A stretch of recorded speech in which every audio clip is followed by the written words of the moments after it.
Hey guys, welcome back. So this is the final episode in the series in which we build a Sass house track from scratch. Now this one is the one where I usually show you how to compose the track, but I've done that numerous times on this channel and I feel like I'd just be rehashing the same stuff. Composition for me is the same process throughout, so same as the Prog house video that I did, or any videos that I've shown on the channel about composing anyway. So I thought instead we look at some of the tracks from this genre and break down what they do to add some extra interest over time and what elements they bring in, drop out, and how they can create some interesting moments for their loops. So then you can add them to your loops and then apply that along with the knowledge from the other videos.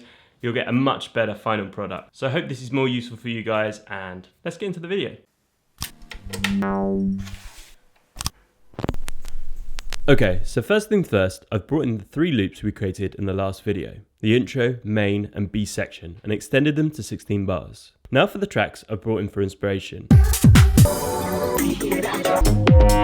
As you can see, I've also done the same thing, breaking them down into the 3 sections I mentioned. I've pitched them up 3 semitones, so I'm hoping that YouTube doesn't slap me with a copyright strike. But I wanted to play them for you guys so that you could hear what I'm listening out for. So let's start with our intro section. I'll listen to our reference tracks and pick out any elements which I think could work well in our track. I like the stripped back approach to this Mickey track with a subtle use of percussion. Let's try this ourselves by cutting out our main melodic elements and kick.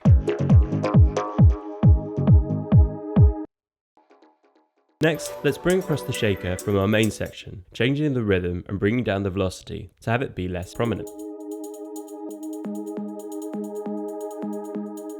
I also like the use of the crash to introduce the start of the new 8 bars. So let's bring in a 707 chord kit and program in a crash hit at the start of every 8 bars. I also noticed the subtle closed hat pattern which is introduced in the second 8 bars. I'll copy across my main 909 clip and change the open hat hits to closed hats. This track's intro also has a bit more chilled synth action. So let's bring forward our secondary synth and wob sounds and save our lead sound for later. While we're at it, let's consider some automation to our main synth filters to introduce the sound gradually over the 8 bars. While we're at it, let's consider some automation on our synth filters to introduce the sound gradually over the first 8 bars. Now onto some more inspo. Roza T and Olsvangèr this time. I'm liking the energy this one brings to its intro, so let's try channel some of that.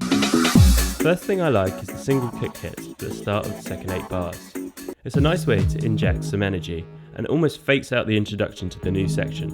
I'm also a fan of the little bass melody that plays before this section, as it nicely anticipates the transitions of the new section. I'm going to copy across the end phrase of my main bass line and tweak it slightly to give me the same effect. Let's also add some transitional effects to help carry the energy across the 8 bars. These reversed hat samples should do the job nicely. The Olsvangèr remix also uses a heavily processed vocal in its intro. I'll bring across my vocal and cut it up. I want to echo out these short phrases, so I'll automate the on-off of our vocal echo. Final thing to take inspiration from is the frenetic drum fill at the end of the 16 bars. I'll first plug in a little kick pattern to preempt the section change. Next, a 909 pattern to complement the kick. And finally, I'll bring in the main shaker over this fill to introduce even more energy. Now let's give this technique another go, but this time for our main section. This time I use the Shanti track as inspiration for some variation in my kick pattern. We can use a filter to make it even easier for us to pick out the clever details. I often only add changes in the kick pattern at the end of 8 or 16 bars, but I like the little fills in this one, so let's start by making our own. I'll also copy across some of the fills we created from the intro, no point wasting those. Again, this track makes nice use of the crash. Here, more as a fill element, reminiscent of what an actual drummer might do.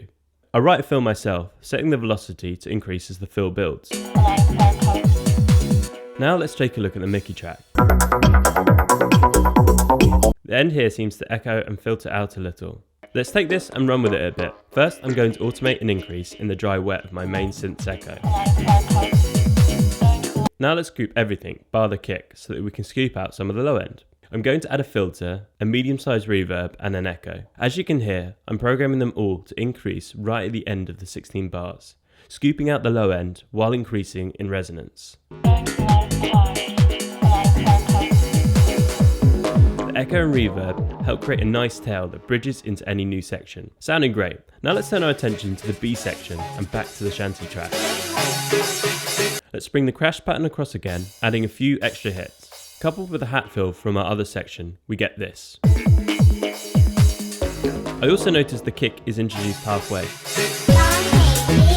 So let's follow suit and bring that back. Back to the Matchbox track, which also opts to drop the kick. The movement on the synths really stood out to me, so let's go into our synths and draw in some automation for our filters. I'm going to invert the shape of our automation for our second synth, so as one rises, the other falls. I'll bring across the pads automation too.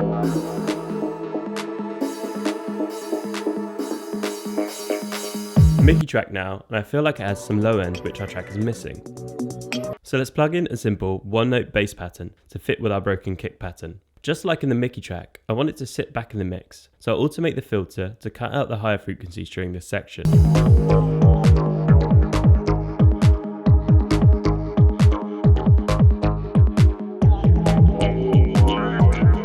Finally, from the Matchbox track, I got the inspiration to add a rolling snare fill at the end of the 16 bars.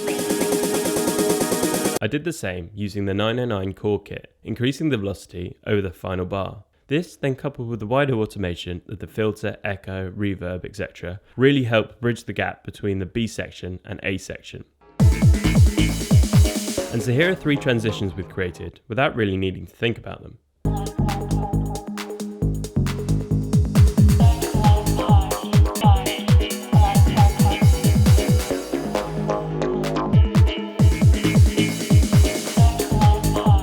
So I hope you found it useful and learnt a lot from the tracks that we analysed in this video. Hopefully you found this a little bit more useful than just me running over how to compose tracks again. And if you haven't checked out my composition videos, then please do click this link over here and go watch them next. Using the knowledge from those videos and this one, you should have yourself a really wicked Sass house track by the end of it. If you've got any questions, please do leave them in the comments down below. Don't forget to like and subscribe. It really helps the channel out, and I'll catch you guys in the next one.